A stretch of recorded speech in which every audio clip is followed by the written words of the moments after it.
आज की कहानी है पुण्य का रास्ता। किसी नगर में एक धनवान व्यापारी रहता था। उसके 7 बेटे थे। 6 का विवाह हो चुका था। 7वें बेटे की नई नवेली बहू घर आई। वह एक साधु संत प्रवृत्ति वाले माता पिता की बेटी थी। बचपन से ही भजन कीर्तन और सत्संग में जाने के कारण उसके भीतर अच्छे संस्कार गहराई तक बस चुके थे। नई बहू ने आते ही देखा कि घर का अधिकांश काम नौकर चाकर करते हैं और बड़ी बहू यह केवल खाना बनाती है और उसमें भी अक्सर कहा सुनी हो जाती है। उसे अपने माता पिता से यही संस्कार मिले थे कि अपना काम स्वयं करना चाहिए और आपसी प्रेम से रहना चाहिए। उसका मानना था कि अपना काम खुद करने से तन मन स्वस्थ रहता है और उसने एक युक्ति सोची। अगले दिन सुबह सुबह स्नान करके स्वच्छ वस्त्र पहनकर सबसे पहले रसोई में पहुंच गई और काम शुरू कर दिया। बड़ी बहुओं ने टोका, लेकिन उसने मुस्कुराकर प्रेम से सबके लिए खाना बनाया और समय पर परोसा। सबने तृप्त होकर खाया और प्रसन्न हो गए।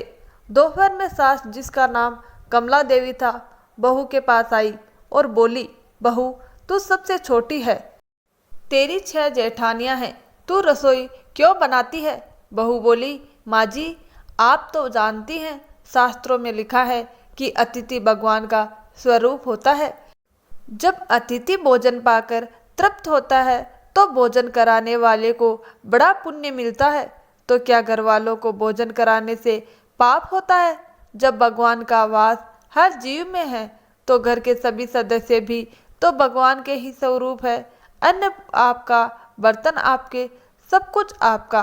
तो मैं थोड़ा सा श्रम करके भगवत भाव से सबको भोजन कराऊं तो क्या मुझे पुण्य नहीं मिलेगा?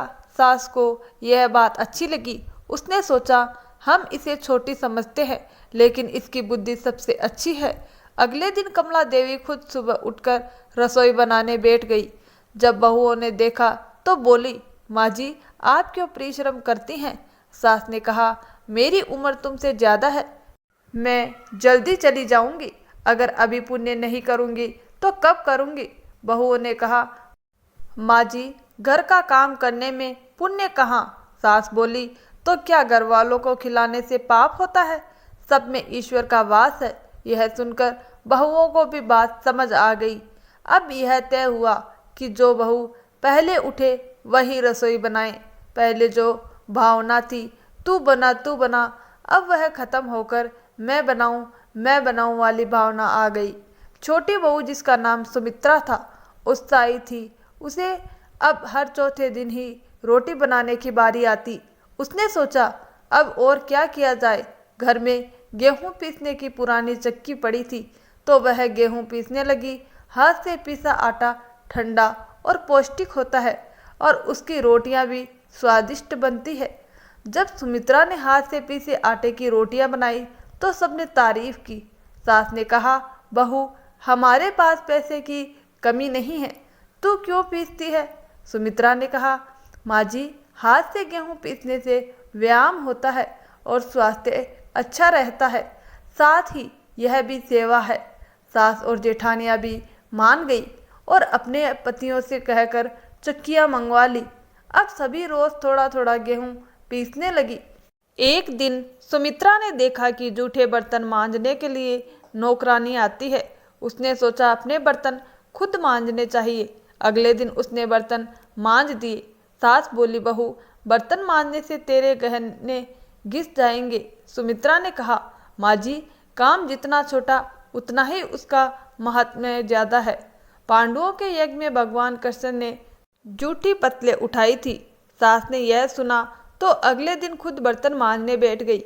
बाकी बहुओं ने भी यह आदत अपना ली। घर में झाड़ू लगाने के लिए भी नौकर आता था, पर सुमित्रा ने एक दिन सुबह खुद झाड़ू लगा दी। सास ने पूछा, तू क्यों झाड़ू लगाती है?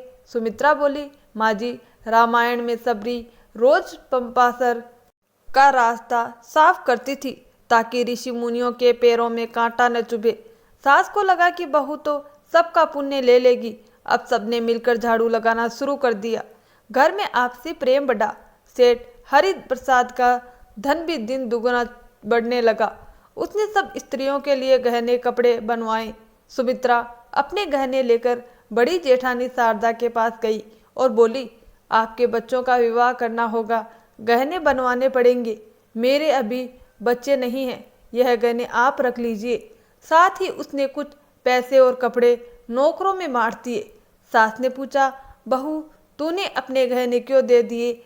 सुमित्रा ने कहा, माँ जी, अपनी वस्तु किसी जरूरतमंद के काम आ जाए तो आत्मिक संतोष मिलता है और दान से पुण्य भी मिलता है।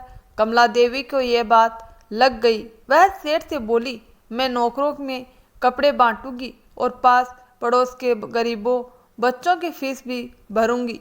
धीरे धीरे बहुओं ने भी यही करना शुरू किया। नौकर खुश होकर मन लगाकर काम करने लगे। आसपास भी खुशहाली फैल गई।